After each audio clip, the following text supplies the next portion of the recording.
Good morning my dear student. मैं Nitish sir आप लोगों के लिए फिजिक्स का अगला वीडियो लेके आया हूं।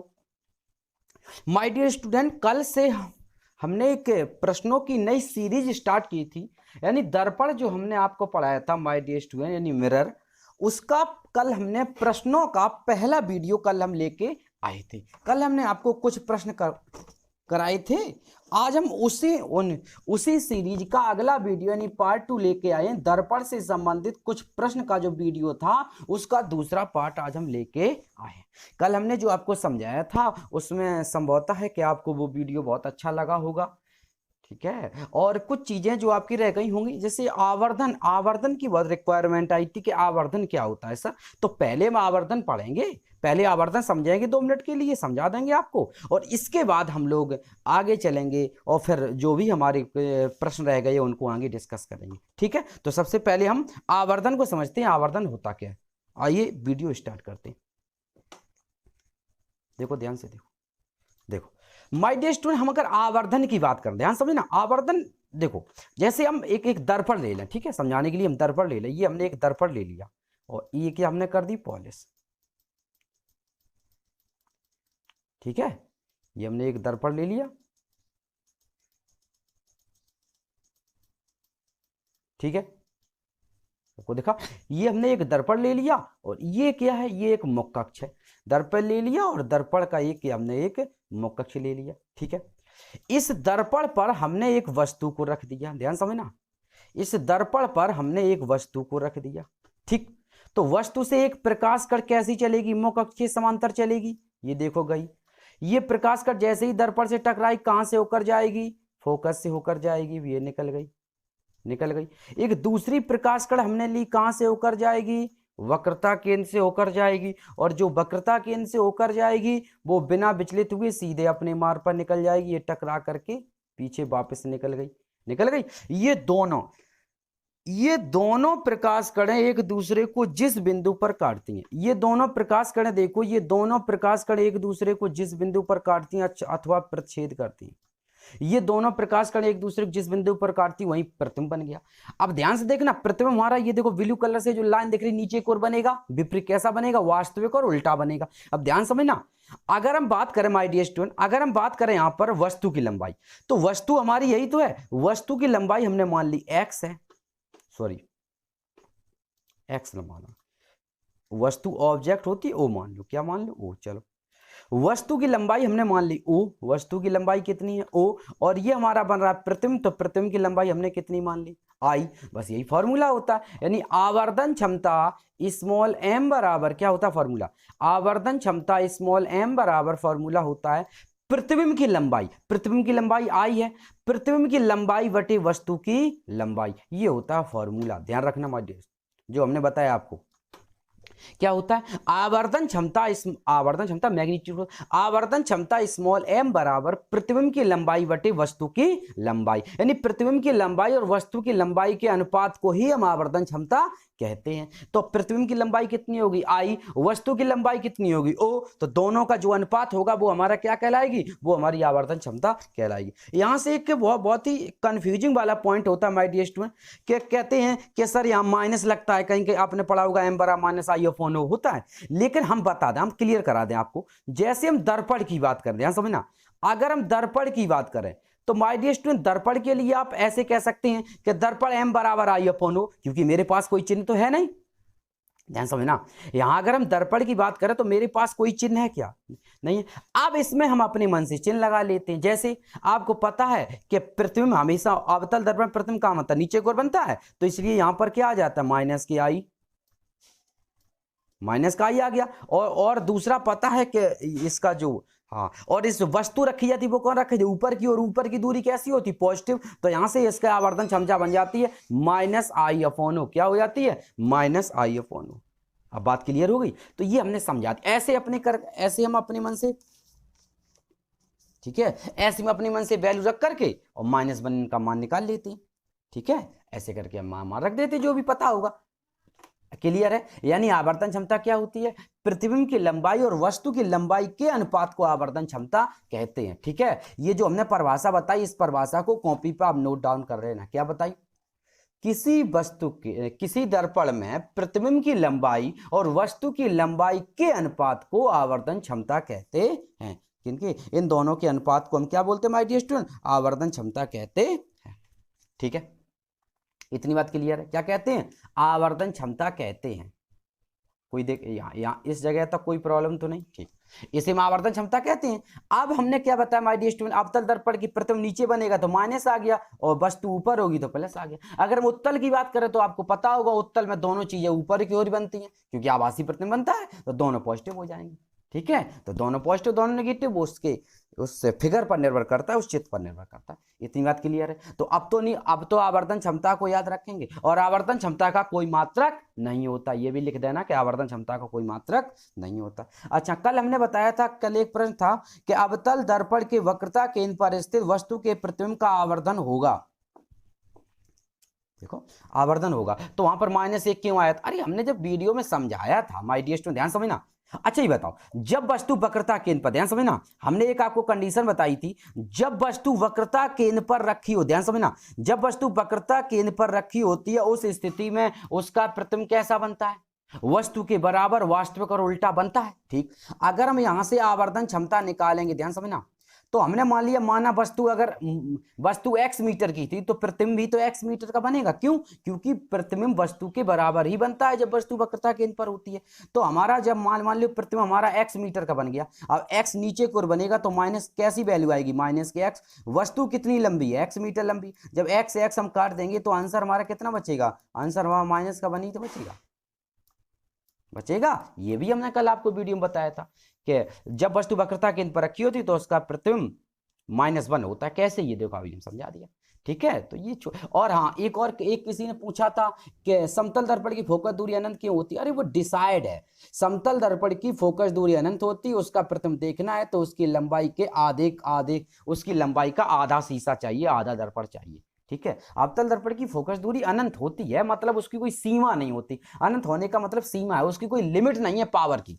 ठीक है, समतल दर्पण की फोकस दूरी की कोई लिमिट नहीं है कि यहीं तक ये वर्क करेगा, उसकी एक। ठीक है, और वैसे आपको पता है क्या होता है? वैसे आपको पता है माय डियर स्टूडेंट, अब मैं बता दें कैसे बना। आपको एक लाइन पता होगी, क्या पता होगी? कल हमने बताई थी, कल हमने आपको एक लाइन बताई थी कि जो हमारी वक्रता, ध्यान समझना, जो फोकस दूरी होती है, यानी फोकस दूरी, जो फोकस दूरी होती है वो वक्रता त्रिज्या की कैसी होती है? आधी होती है। ध्यान समझना, जो फोकस दूरी होती है वो वक्रता त्रिज्या की कैसी होती है? सॉरी, आधी होती। फोकस दूरी जो होती है वक्रता त्रिज्या की कैसी होती है? आधी होती है। इतनी बात क्लियर है? ठीक, जब फोकस दूरी वक्रता त्रिज्या की आधी होती है और समतल दर्पण में वक्रता त्रिज्या होगी नहीं, क्योंकि प्लेन है, प्लेन में कोई रेडियस तो होगी नहीं। जब रेडियस नहीं, मतलब उसकी कोई सीमा नहीं है, जब रेडियस नहीं है तो हमारी फोकस दूरी भी कैसी हुई? अनंत ही होगी। बात समझ आई कि नहीं आई? इस प्रकार हमारी समतल दर्पण की फोकस दूरी अनंत होती है, ये हम आपको बता चुके थे। तो इतने आपके डाउट थे, ये क्लियर हो गए। आवर्धन क्षमता को कॉपी पर लिख लेना, सारी चीजें बता चुके। फिर एक बार सुन लो, आवर्धन क्षमता किसी दर्पण द्वारा प्रतिबिंब की लंबाई, किसी दर्पण द्वारा प्रतिबिंब की लंबाई और वस्तु की लंबाई के अनुपात को आवर्धन क्षमता कहते हैं। चलो आप अपने क्वेश्चन की ओर चलते। ठीक है, चलो देखो हमारी 15 तक कल हो गई, तो आज हम 16 से शुरू करते। कहाँ शुरू करते हैं? 16 से। 16 से देखो, 16 क्या कहता है?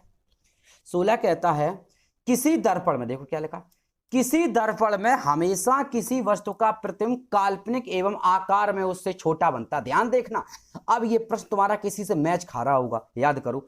कल जो सबसे पहला प्रश्न था उसमें हमने क्या बताया था कि निम्न में से किस दर्पण द्वारा प्रतिबिंब सदैव आभासी, सीधा एवं वस्तु के बराबर बनता है? हमने बताया था सीधा और आभासी की बात करें तो उत्तल दर्पण। ध्यान समझना, सीधा और आभासी की बात करें तो उत्तल दर्पण, लेकिन वस्तु की बराबर बात करें तो समतल दर्पण। लेकिन इसमें वस्तु के बराबर नहीं, कैसी बात की? इसमें उसने बात की वस्तु से छोटा। कैसी बात की? वस्तु से छोटा।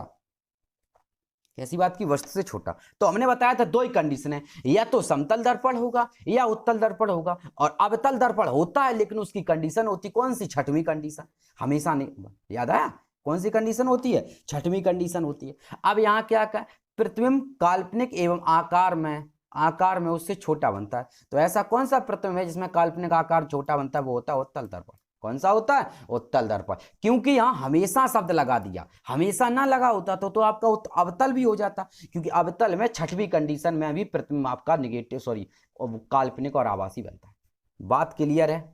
इतनी बात समझ में आ गई या नहीं आई? क्लियर हो गई? चलो फिर देखो, किसी दर्पण में हमेशा किसी वस्तु का प्रतिबिंब काल्पनिक एवं आकार में उससे छोटा बनता है। समतल दर्पण, उत्तल दर्पण, अवतल दर्पण। तो हमने क्या बताया? किसी दर्पण में हमेशा किसी वस्तु का प्रतिबिंब काल्पनिक एवं आकार में उससे छोटा बनता है।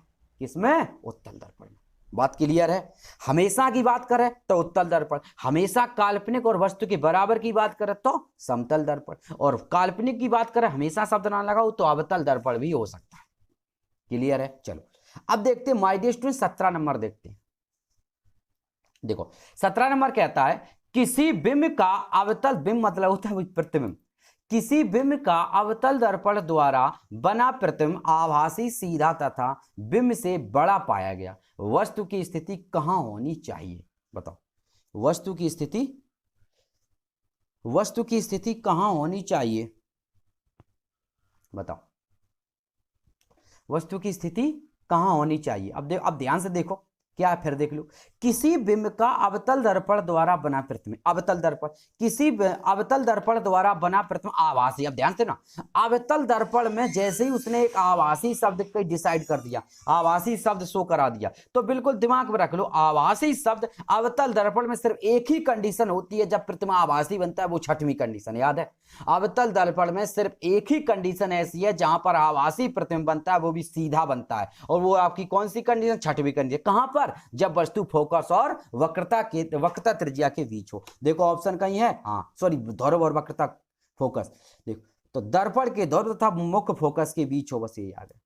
वक्रता त्रिज्या नहीं, सॉरी, यहाँ क्या है छठवीं कंडीशन। कौन सी थी? जब वस्तु फोकस और ध्रुव के बीच रखी हो, उस स्थिति में वस्तु का प्रतिबिंब दर्पण के पीछे आभासी, सीधा और वस्तु से बड़ा बनता पाएगा। क्लियर है यहां तक? यहां तक बात clear my dear student? Okay, चलो आगे देखो। आगे का है, आगे उन्होंने कहा, ध्यान समझना, आगे उन्होंने कहा यदि दो समतल दर्पण थीटा कोण पर झुके हों, मतलब दो समतल दर्पण, ध्यान समझना, दो समतल दर्पण है, कैसे झुके हो? थीटा कोण पर। यदि दो समतल दर्पण थीटा कोण पर झुके हों, थीटा कोण पर झुके हों, तो कुल विचलन कोण का मान किसी किरण के लगातार परिवर्तन के बाद होगा। अब ध्यान समझना, बिल्कुल सिंपल तरीका से। जैसे मान लो एक ये लाइन है, ये रियल लाइन कितने अंश की बनती है? 360 अंश की बनती है, 360 अंश की बनती है। अब दो समतल दर्पण है, दोनों थीटा थीटा झुके हैं, तो टोटल कितना झुक गए? 2 थीटा झुक गए। ध्यान समझना, एक सॉरी सीधी रेखा नहीं, एक टोटल अगर हम बात करें 360 कहां से? कल हमने बताया था ऐसे करके, ऐसे समझो, कल हमने आपको बताया था कि जब हमें प्रतिबिंबों की संख्या निकालते हैं 360 में उसका कोण का भाग देते हैं। कैसे? देखो, जैसे हम चारों तरफ की बात करें, एक वृत्त के केंद्र पर, मान लो ये हमारी लाइन है, इसके ऊपर 180, इसके नीचे 180, टोटल 360 अंश का कोण बनेगा। क्योंकि जरूर इमेज, जैसे मान लो माय डियर स्टूडेंट दर्पण यहां पड़ा है, तो दर्पण इधर भी देख सकता है, थोड़ा तिरछा इधर भी देख सकता है, थोड़ा तिरछा इधर भी देख सकता है, सही है। और वैसे अगर देखा जाए दर्पण में हम कितने रोटेट का देख सकते हैं? दर्पण में 150 अंश तक का हम देख सकते हैं। कितने का? याद रखना, ये भी पॉइंट बहुत काम का है। दर्पण में हम 150 अंश तक का रोटेट कर सकते हैं। गर्दन, जो गर्दन होती है, आंख में पढ़ाएंगे, इसलिए अभी इसको थोड़ा सा निगलेक्ट रखो, ठीक है? हम गर्दन आंख में बताएंगे। आंख का जो लेंस होता है, हम लोग 150 डिग्री तक दोनों तरफ घुमा सकते हैं, 180 नहीं, क्योंकि ठिया से नहीं घूमती है, ठीक है? चलो ये तो हम आंख में बताएंगे, तब की बात है। यहाँ देखो, तो टोटल 180 ऊपर 180 नीचे 360 हो गया। अब एक दर्पण थीटा झुक गया, दूसरा दर्पण थीटा झुक गया, दोनों दर्पण कितने झुक गए? 2 थीटा। हमसे पूछा कितना विचलन होगा, तो विचलन का मतलब कितना है? कोण है मेरा 360, उसमें से 2 थीटा वो हट गए, तो हमारा विचलन कितना हो गया? 360 माइनस 2 थीटा। तो कितना हो गया? 360 माइनस 2 थीटा। क्लियर है? बात समझ में आ गई? अगर हम टोटल बात करें, चारों तरफ अगर हम दर्पण घुमाए 360 घूम सकता है, होगा टोटल। और उसमें से 2 दर्पण है, दोनों थीटा थीटा विचलित हो गए, तो टोटल कितना हो गया? 2 थीटा। 360 में 2 थीटा कम कर दो, यही आपका विचलन कोण का मान आ गया।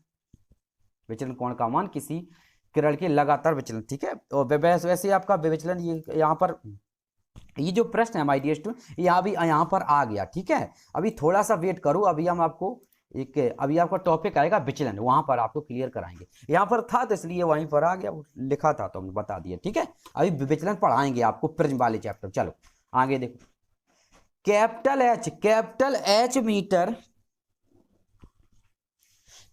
एच मीटर लंबी वस्तु का प्रतिबिंब स्पष्ट रूप से देखने के लिए समतल दर्पण की ऊंचाई कम से कम कितनी होनी चाहिए। हमने आपको डेफिनेशन ही बता दिया था कि जब भी हम किसी चीज की ऊंचाई देखते हैं दर्पण में, दर्पण की लंबाई कैसी होनी चाहिए, वस्तु की लंबाई की आधी के बराबर, यानी दूसरा ऑप्शन सही। सही है क्या नहीं बताओ, क्योंकि वस्तु अगर एच लंबाई किसकी आधी मान लो कितनी हो जाएगी, h/2 मीटर रखा होगा। ठीक है, किसी वस्तु का प्रतिबिंब पूरा देखने के लिए वस्तु की आधी लंबाई के बराबर ही हमें दर्पण की, समतल दर्पण की आवश्यकता होती है। चलो 20 नंबर देखो, यदि दर्पण को स्थिर रखते हुए वस्तु को x से विस्थापित कर दिया जाए तो प्रतिबिंब होगा। अब ध्यान समझना, ये वाली चीज हमने आपको बताई थी, देखो ध्यान से, x मीटर, ध्यान समझना क्या कहा उसने, x मीटर। तो सिंपल सी बात है, एक दर्पण को स्थिर रखते हुए, दर्पण है, दर्पण को माय डियर स्टूडेंट बिल्कुल आप स्थिर रखें, कैसा रखें, स्थिर रखें। जैसे मान लो ये मेरा दर्पण, ध्यान समझना, ये मेरा दर्पण है, ठीक, और पहले वस्तु यहां पर रखी थी, कुछ दूर यहां पर रखी थी, हमने इसको x मीटर विस्थापित कर दिया, चाहे आगे या पीछे, मान लो x मीटर वस्तु को यहां रख दिया, वस्तु कितनी x मीटर विस्थापित कर दिया। जब x मीटर विस्थापित कर दिया तो इसके प्रतिबिंब पर डबल इफेक्ट पड़ेगा। यदि दर्पण को स्थिर रखते हुए वस्तु को x से विस्थापित कर दिया जाए तो प्रतिबिंब कितना हो जाएगा, याद रखना प्रतिबिंब 2x मीटर विस्थापित हो जाए, कितना हो जाएगा, प्रतिबिंब जो होगा वो आपका 2x से विस्थापित हो जाएगा, याद रखना दुगने के बराबर। सही है, अगर वस्तु को हम 5 मीटर विस्थापित करते हैं तो प्रतिबिंब हमारा 10 मीटर विस्थापित हो जाता है, ऐसे ये दिमाग को रखिए, क्लियर है। अतः प्रतिबिंब जब वस्तु को हम x मीटर विस्थापित करेंगे तो प्रतिबिंब 2x मीटर विस्थापित हो जाएगा। चलो नेक्स्ट, अगला सवाल देखो, अगला सवाल है माय डियर स्टूडेंट, अगला सवाल क्या है, अच्छा ये ऊपर दिखाई नहीं दे रहा है, ये वाला हम पढ़ रहे हैं, ठीक है, ये वाला हम पढ़ रहे हैं, दिखाई नहीं दे रहा, क्या है, बहुत सिंपल है, एक 5 मीटर, क्या लिखा, एक 5 मीटर, 5 मीटर प्रति सेकंड की चाल से एक समतल दर्पण किसी वस्तु की ओर जा रही है, तो वस्तु का प्रतिबिंब किस चाल से वस्तु की ओर आ रही है। ध्यान समझना, बिल्कुल देखो सवाल ये है, कोई दर्पण है, समतल दर्पण है, कोई समतल दर्पण, ध्यान समझना माय डियर, कोई समतल दर्पण है, समतल दर्पण 5 मीटर प्रति सेकंड की चाल से वस्तु की ओर जा रहा है, क्या है, 5 मीटर प्रति सेकंड की चाल से एक समतल दर्पण किसी वस्तु की ओर जा रही है। कोई दर्पण है, समतल दर्पण है, वो वस्तु की ओर 5 मीटर प्रति सेकंड की चाल से जा रही है, कितनी, 5 मीटर प्रति सेकंड की चाल से जा रही है, तो वस्तु का प्रतिबिंब किस चाल से वस्तु की ओर आ रही है, तो वस्तु का जो प्रतिबिंब है वो किस चाल से वस्तु की ओर आ रही है। अब यार हमने बताया था कि वस्तु जितनी आप विस्थापित करेंगे उसके डबल के बराबर हमेशा प्रतिबिंब विस्थापित होता, कहा था, ठीक है। तो माय डियर स्टूडेंट ध्यान समझना, माय डियर स्टूडेंट जब 5 मीटर प्रति सेकंड की चाल से दर्पण जा रहा है वस्तु की ओर, तो हमेशा उसका जो प्रतिबिंब है डबल कर दो, कितना हो जाएगा, 10, अतः प्रतिबिंब 10 मीटर प्रति सेकंड की चाल से आएगा, यानी ऑप्शन नंबर पहला सही हो जाएगा।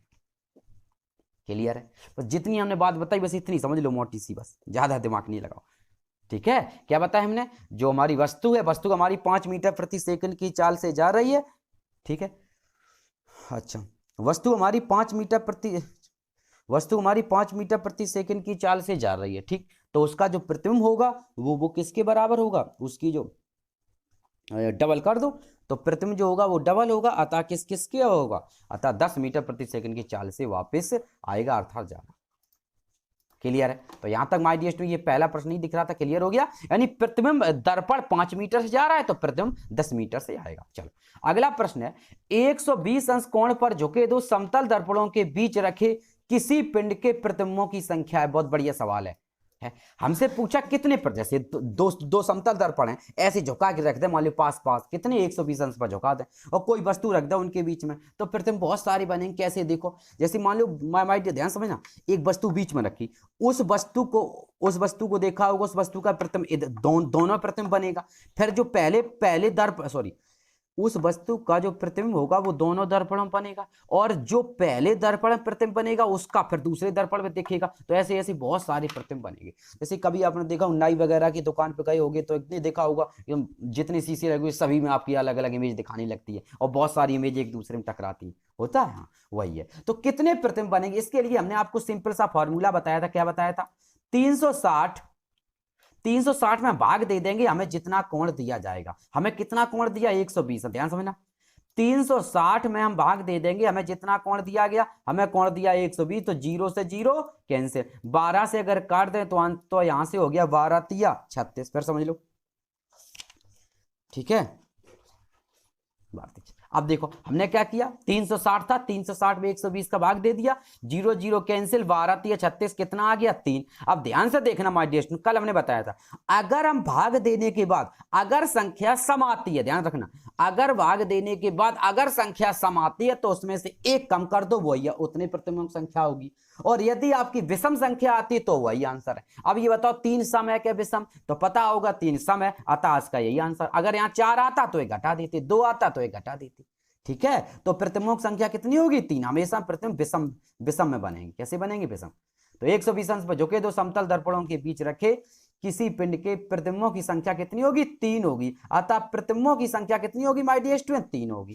क्लियर है? चलो आगे अगला है किसी क्षैतिज समतल, किसी क्षैतिज समतल दर्पण पर 60 अंश के कोण पर आपतित होने वाली किरण का विचलन होगा।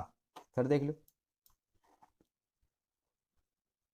किसी क्षैतिज समतल पर 60 अंश के कोण पर आपतित होने वाली किरण का विचलन होगा।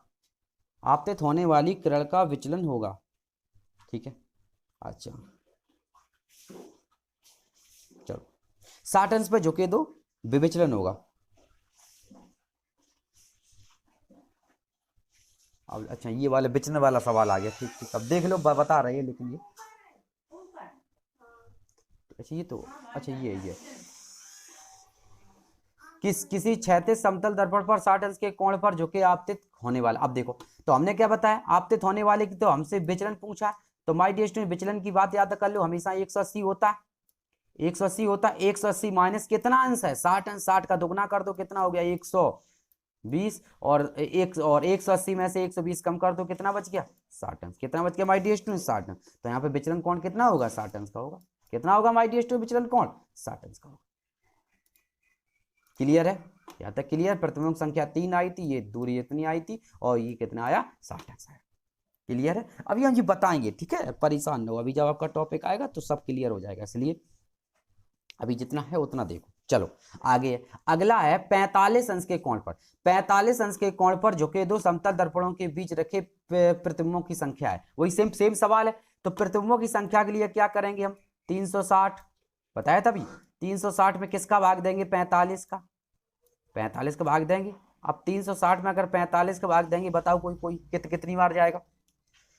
बताओ, पहले 9 से काट दो। अच्छा, 9 पना 45 और 9 चौको 36, सही है। 9 पना 45 और 9 चौको 36, 40 आ गया। 5 से 80 काट दो तो 5 अट्ठे 40, सॉरी कितना आ गया? 8। अब ध्यान समझना, 40 में 5 का भाग दिया, 8 आ गया। अभी हाल हमने बताया था माय डियर स्टूडेंट के संख्या आपकी पॉजिटिव नहीं होनी चाहिए, बताया था। अब 8 जो आया, 8 अंश, 8 जो बताओ सम है कि विषम? सम आया। हमने बताया अगर विषम आए तो आंसर वही, और सम आए तो एक कम कर देंगे। तो 8 कैसा है? सम है। 8 अगर सम है तो इसमें से एक और घटा दो, कितना बचा? 7। तो यही आपका आंसर हो गया, 7। क्लियर है? क्या हो गया? ये 7 आपका आंसर हो गया। अतः प्रतिबिंबों की संख्या कितनी होगी? 7 होगी। चलो अगला देखो, अगला सवाल चित्र वाला है, देखो कितना बढ़िया। दिए गए चित्र में किसी कोण थीटा पर झुके समतल दर्पण से एक किरण क्रमानुगत परावर्तित होकर अब अपने आप समांतर हो जाती है। दोनों दर्पणों के बीच का कोण होगा कैसा है? अपने आप कैसी हो जाती माय डियर स्टूडेंट? समांतर हो जाती है। चलो देखो, अपने आप समांतर हो जाती है तो दोनों दर्पणों के बीच का कोण होगा। चलो देखो, अब देखना, देखो दिए गए दर्पण में किसी कोण थीटा पर झुके समतल दर्पण से एक किरण क्रमागत परिवर्तित होती है। ये देखो कोण थीटा, ये कोण थीटा है, तो ये यहाँ से परिवर्तित होती है, अपने आप का समांतर हो जाती है। तो यहाँ से टकरा करके अपने आप कैसी हो जाती है, समांतर हो जाती है। माय डियर स्टूडेंट, आपको याद होगा जब कोई प्रकाश कण लंबवत सीधी आती है और जैसे ही टकराती है हमेशा समांतर हो जाती है। कब, जब वो फोकस ऐसे करके पड़ा होगा, फोकस से होकर जाती है, ठीक, अपने आप समांतर हो जाती है। तो दोनों दर्पणों के बीच का कोण होगा, अतः ये दोनों दर्पण एक दूसरे से कैसे होंगे, 90 अंश पर रखे होंगे। कैसे रखे होंगे, 90 अंश में। नहीं तो आपको चित्र से भी दिख रहा होगा, दिख रहा है चित्र से, हाँ, क्योंकि जब भी ऐसे करके आएगा हमेशा 19 अंश पर ही टकराती है प्रकाश कण। कितने अंश पर, 19 अंश पर। जब ये इधर से इधर टकराई तो देखो जैसे ये है, ये बीच वाला, तो यहाँ पर 90 अंश पर टकराई, तो ये दोनों दर्पण एक दूसरे कैसे होंगे, 90 अंश पर रखे होंगे, तभी दूसरे दर्पण से प्रकाश टकरा के दूसरे दर्पण में टकराएगी। ठीक है, कितने अंश पर, 90 अंश पर रखे होंगे। आगे देखो, अब देखो चित्र एक दिख रहा होगा आपको, दिख रहा, हाँ ये चित्र है, इसको थोड़ा देखो, देखो क्या है, देखना ध्यान से, क्या है, प्रकाश कण 30 अंश पर आपतित होती है और परावर्तित होकर दूसरे दर्पण पर आपतित होती है और उसी पथ पर परावर्तित हो जाती है। दोनों दर्पणों के बीच कोण है।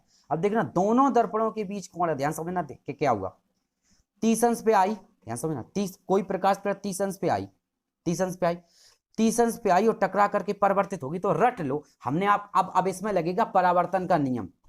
परावर्तन का नियम कहाँ है बेटा, परावर्तन के नियम हमने बताया था कि आपतित कण, अवलंब और परावर्तित कण तीनों एक ही बिंदु पर मिलते हैं। पहला नियम है। दूसरा नियम क्या, आपतन कोण का मान परावर्तन कोण के मान के बराबर होता है। कहा था देखो, तो ये 30 अंश पर जब आ रही है तो ये जाएगी, ये वाला भी कोण आपका 30 अंश ही होगा, बताया था, क्योंकि जितने अंश पर आती है उतनी पर जाती है। आपतन कोण का मान परावर्तन कोण के मान के बराबर होता है। किसमें, ये है प्रकाश के परावर्तन के नियम में। तो 30 अंश है, अतः इसका आंसर कितना होगा, 30 अंश हो जाएगा, परिवर्तित हो जाएगा। बताओ कितनी हिंदी लिखी, कितना घूमा हुआ है लग रहा है, बस नेक दिमाग लगाना है। कितना होगा, 30 अंश परिवर्तित हो जाएगा। ठीक है, मजा आ रहा है, समझ में आ रहा है कुछ, ओके ठीक है। चलो, तो माय डियर स्टूडेंट, हमें लगता है कि आज इतना ही रखो, ठीक है, इतनी रखो, टाइम भी वीडियो फिर बड़ा हो जाता है, फायदा, ठीक है। और ओके, तो इसी के साथ ही मैं नीतीश सर आप लोगों से विदा लेना चाहता हूँ। इस वीडियो को देखें और अगर अच्छा लगे तो अगली सीरीज बनाएंगे, ठीक है। आप लोग बताना वीडियो आपको अगर आवश्यकता हो तो इसी सीरीज के लिए हम और वीडियो आपका बना देंगे। Okay, good.